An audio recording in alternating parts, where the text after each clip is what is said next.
Haya, tunazungumza kuheshimu faragha za wengine. Unajua bwana, faragha ni haki ya kimsingi, iwe mtandaoni au hata nje ya mtandao. Na katika dunia hii ya kidigitali, kila chapisho, kila picha au kipengele cha taarifa kinachoshirikiwa huko kuhusu mtu mwingine kinaweza kuwa na madhara ya kudumu, si ndio? Kuheshimu faragha kunasaidia kujenga imani, lakini wakati mwingine kunazuia madhara na kukuza matumizi ya mtandao kwa njia inayohusisha uwajibikaji zaidi. Sasa bwana, hichi ambacho tunakwenda kukueleza ni kitakusaidia wewe msikilizaji wetu kuelewa umuhimu wa faragha ya kidigitali na jinsi ya kuitunza. Tuelewane hapo. Ndio maana tumesema leo tunazungumza kuheshimu faragha za wengine. Cha kwanza kabisa, cha muhimu katika hili tunatakiwa kufahamu umuhimu wa faragha katika dunia ya kidigitali. Kuna mambo kadhaa, ngoja mimi nianze kukueleza. Ndio. Mara tu jambo linaposhirikishwa mtandaoni huko, ni vigumu kuliondoa kabisa. Tunafahamu lakini tunapaswa taarifa binafsi, tunapaswa kujua zile taarifa binafsi zinaweza kutumika vibaya kwa kuhadaa wengine, na zinaweza kutumika kwa kufanya matukio ya wizi na utambulisho au unyanyasaji wa mtandaoni. Si tumeona hizo mambo siku hizi zipo sana Lakini pia zinaweza kutumika kuvunja faragha na kusababisha madhara, lakini pia mambo ya kisheria hapo yakakushika na mwisho wa siku mnaweza mkajikuta mnavunja uhusiano kati yako wewe na yule ambaye amefanyiwa. Sasa kuna kitu kinaitwa ruhusa Daima uliza kabla ya kushiriki. Unajua ruhusa inakuwa inamaanisha kupata idhini. Hiyo inaeleweka. Yaani mimi nakuomba unaniruhusu kufanya jambo fulani. Idhini unanipa. Sawa? Na hii inamaanisha pia unapata idhini ya wazi kabla ya kushiriki taarifa za kibinafsi za mtu mwingine. Kwa mfano uko mtandaoni, picha au video uko mtandaoni. Kwa nini ruhusa ni muhimu? Tunasema inalinda watu dhidi ya aibu, unyanyasaji au madhara. Lakini pia ruhusa inawapa watu udhibiti juu ya picha na data zao binafsi, na inazuia pia masuala yale ya kisheria kushiriki maudhui ya kibinafsi bila ruhusa. Unajua unaweza kuadhibiwa chini ya sheria za mtandao. Mifano nayotaka kukupa ya wakati wa kuomba ruhusa, sawa? Kwa mfano, kabla ya kuchapisha picha ya kikundi na marafiki unaweza ukaomba ruhusa. Kabla ya kumtagi mtu kwenye chapisho la nyeti au la kibinafsi unaweza ukaomba ruhusa. Lakini kabla ya kushiriki mazungumzo ya kibinafsi au picha za screen pia unaweza ukaomba ruhusa. Na kabla ya kutuma mawasiliano ya mtu mwingine, kabla ya kutuma anwani ya nyumbani au taarifa binafsi, wakati mwingine hata namba ya simu, omba ruhusa. Kuna mtu anakuomba naomba namba Fatma. Sasa kabla hajatuma mpigie simu kwanza Fatma, bwana Fatma, Steve ananiomba namba yako ya simu. Fatma mwenyewe akuruhusu, bwana mpatie. Unaelewa Ndio. Na akikwambia usitume usio na kelele, maana yake hajakupa idhini. Ndio. Sasa tunakumbusha kwamba maongezi haya ama haya ambayo tunazungumza masuala ya kiinternet yamedhaminiwa na ubalozi wa Marekani. Sasa swali leo tunakuuliza, unawezaje kulinda faragha yako kwenye mitandao ya kijamii? Wewe hapo ulipo unajilindaje huko kwenye mitandao ya kijamii? Sasa jinsi ya kuuliza ruhusa kwa usahihi na kwa heshima. Kuna watu ambao wanatumia njia mbaya. Anakuambia nimechapisha picha yako, natumai iko sawa. Jamani. Hiyo sio njia nzuri ya kuniuliza. Na unaona sasa huyu anakumbuka bwana Taufiki nakumbuka. Sasa njia nzuri ni kwamba nimepiga picha nzuri ya sisi kwenye tukio, naweza kuiweka. Uliza swali kama hilo. Kama ni status. Bwana, hii picha yako unaweza kuishare au status. Unauliza. Na kuna wengine kwenye vikao sometimes unaweza kama umejisahau unapitia usingizi. Anakupiga na anakuposti ile yenye umesinzia. Piga picha hapo na post. Ninapopigana. Mikiliwaka. Kuwa makini wakati wa kushiriki pia maudhui.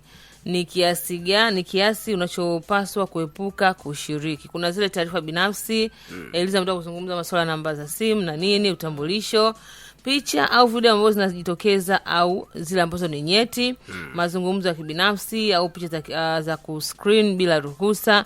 Tuna tabia hapa mtu ana screenshot, unajikuta uko jamani vipi?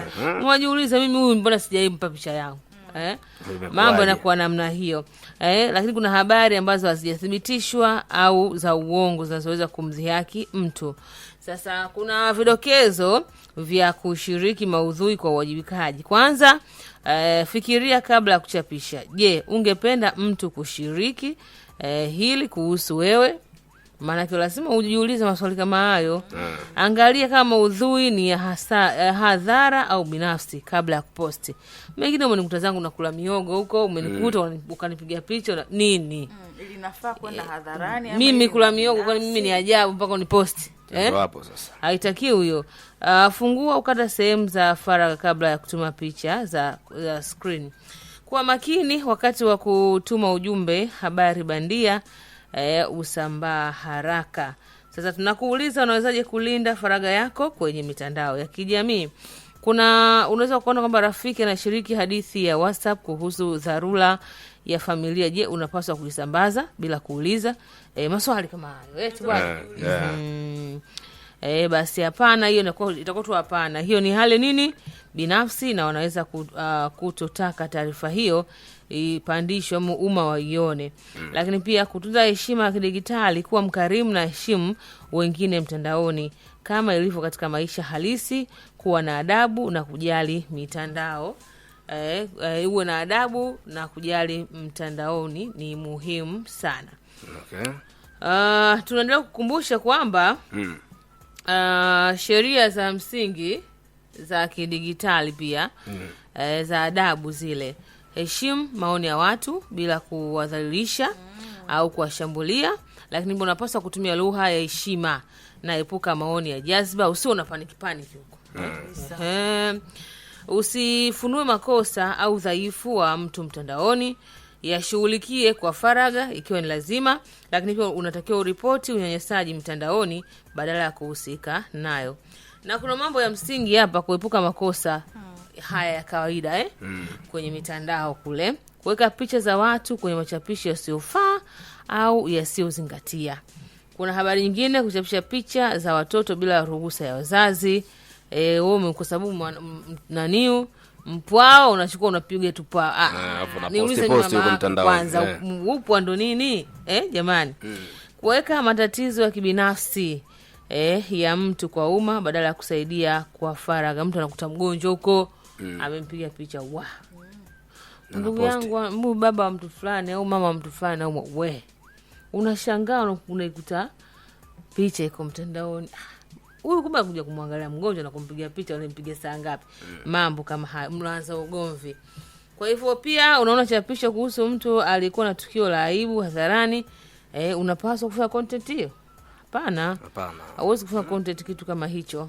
Sasa hii inaweza kuwa cyberbullying. Badala yake kuwa mkarimu na kuepuka kuongeza aibu yao. Kwa mfano mtu ameweka mabandage huko anaumwa kabisa. Wewe unataka kumpiga picha ndio nini? Unataka kumpiga picha.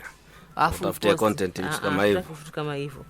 Kwa hivyo bwana, haya ni yale machache ambayo unapaswa kuyajadili. Na kama je, umewahi kuwa na picha au ujumbe wa kibinafsi, jiulize hapo kwenye simu yako. Mambo yanakwendaje? Je, watu wanashiriki habari nyingi za kibinafsi kwenye mitandao ya kijamii? Watu wanashiriki. Lakini pia ni tabia gani nzuri za kulinda faragha mtandaoni? Na mimi tutakuwa tunazijua mpaka hapo. Kwa hiyo mambo ndio yako namna hiyo. Kwa hiyo kubwa zaidi ni wewe tu kupitia nambari hapa studio ambayo tumetaja kwa upande wa SMS. Hilo swali. Kwamba unawezaje kulinda faragha yako kwenye mitandao ya kijamii. Kwa hiyo hakikisha basi hapo ulipo unatutumia, lakini vile vile tupo tayari pia kupokea pia simu yako ambayo utatupigia na ukiwa unatuambia pia kwa upande wako unawezaje kulinda faragha yako kwenye mitandao ya kijamii kupitia 0749 89 8950. Ujumbe utasomwa namna hiyo 0749 89 8950. Mambo yako namna hiyo, ujumbe utasomwa hapo na simu utupigie basi 0673030382 0673030382. Laini iko wazi sasa. Karibu sana. Tuzungumze kwa pamoja kabisa kuhusiana na masuala ya kuwa salama mtandaoni. Kwa upande wa SMS pia anasema mjambo hapo studio. Najua hakuna Yuda wala Pilato hapo studio. Kuna Petro. Na wala Petro pia hayupo. Anasema kwamba hapo najua yupo Eliza, yupo Steven, yupo Fatma, anaitwa Mr. Safe. Haya, nashukuru. Shukran. Na sisi pia tupo. Zola asema kwa upande wake yuko pamoja na sisi na mada pia imekuwa ni nzuri. Okay, sawa. Mohamed Libano kutoka Lihimilo anasema anasikiliza Mashujaa FM. Kwenye line, hello. Salama, tunazungumza na nani na uko wapi? Bwana, hii ni sauti ya Mshamu Munda au babake Piskali wa Mtandi kunoga chai. Karibu sana.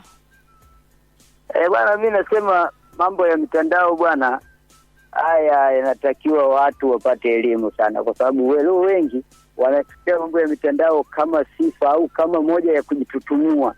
Wanapenda sana mtu atoe tu taarifa au ampige picha mtu ili mradi tu aseme umeona mtu fulani nimefanya hivi, lakini kumbe ile mwenyewe anakasirika, ila yeye kwake anafurahikia, ila baadaye mtu kama anachukulia hatua basi anakuwa analalamika. Kwa hiyo bwana, inatakiwa tuelimike sana kwenye mitandao. Ni kweli kabisa watu tunatumia makosa kabisa. Babake Piskali hapo na chai. Haya, asante sana babake Piskali. Umesikia Bwana, umesikia. Kubwa zaidi endelea pia kutujibu kuhusiana na swali ambalo tumekuuliza kwamba unawezaje kulinda faragha yako kwenye mitandao ya kijamii. Na kwa upande pia SMS hapo anasema anatupata vizuri. Na sema kwa upande wake anachoweza ni kubadilisha password tu mara kwa mara. Sema anaitwa Uchebe kama Uchebe. Kwa upande wake huwa anabadilishaga password ili mtu asiweze pia kufikia na kufikia pia kwenye faragha yake. Anaitwa Shebe Choma, sema anasikiliza Mashujaa FM. Okay, sawa. Wewe tuambie kwa upande wako unawezaje kulinda faragha yako kwenye mitandao ya kijamii? Sababu moja kati ya sehemu za msingi sana. Tupigie pia kupitia 0673030382. Watu wa Ruvuma, hebu mtuambie hapo. Watu wa Mtwara kwenye line, hello. Hello. Habari ya kwako? Haya. Umeamua kukaa kimya. Kwa upande wa SMS hapa anasema kwa upande wake huwa hamwachi mtu yoyote simu yake kwa sababu anahofia kusambaza taarifa zake binafsi. Wakati mwingine sio tu lazima wachukue kwenye simu, hata wewe kupiga picha. Hello. Hello. Habari yako? Hello. Habari ya kwako? Tunazungumza na nani na uko wapi? Unaongea Mbena Hadi kutoka Masasi Chingale. Kutoka Masasi. Karibu sana, tunakusikiliza. Karibu kwa mchango wako. Hello. Karibu sana, tunakusikiliza.